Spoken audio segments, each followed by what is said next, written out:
yaşları sildim. Gözüne benzer olan kaşları sildim. El ara biraz da olsa da beni hatırlayan yaddaşları sildim. Bir bakışınla başlamıştı her şeye, ama alınmadı teessüf ne edey. Bir gülüşünle yanmıştı yüreğe,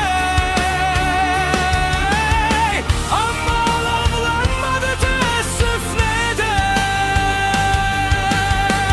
Yuxuda gördüm seni gelinlikte, toyda gedirdim buralardan atsız faytonda. Ben ise kaçarak yanındaydım. Söhbetleşe gedirdi ikimiz bir yolda. Birden bir külək qalxdı ikimiz de havada. Buzla qar yağırdı ikisi bir arada. Elimden bək-bək tuttum dayandım. Ellerim seni isitsin bu şaxta boranda. Bana düşman olan kalbini sevdim. Sevgiye inat eden sabrini sevdim. Elə xeyli vaxtdan sonra olsa da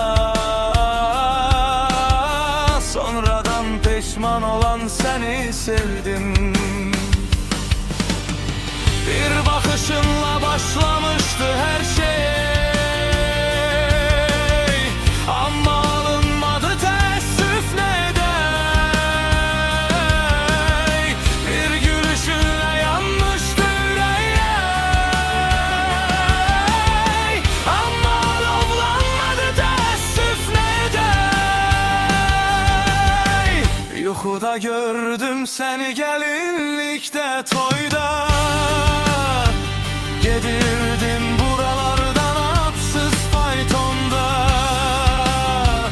Ben ise kaçarak yanındaydım.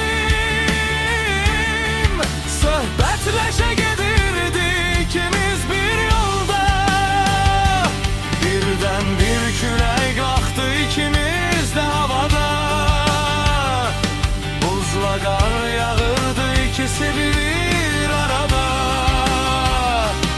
Elimden berk-berk tuttum dayandım. Ellerim seni isitsin bu şaxta boranda.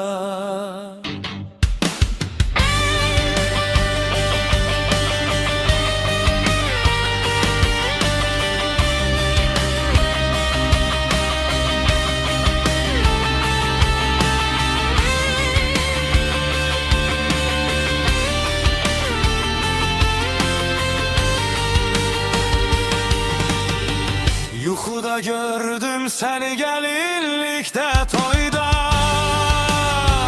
gedirdim buralardan atsız faytonda.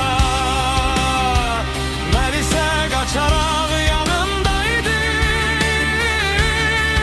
Söhbetleşe gedirdi ikimiz bir yolda. Birden bir külək qalxdı ikimiz de havada. Buzla qar yağırdı ikisi bir arada. Elim bək-bək tuttum dayandım. Ellerim seni isitsin bu şaxta boranda.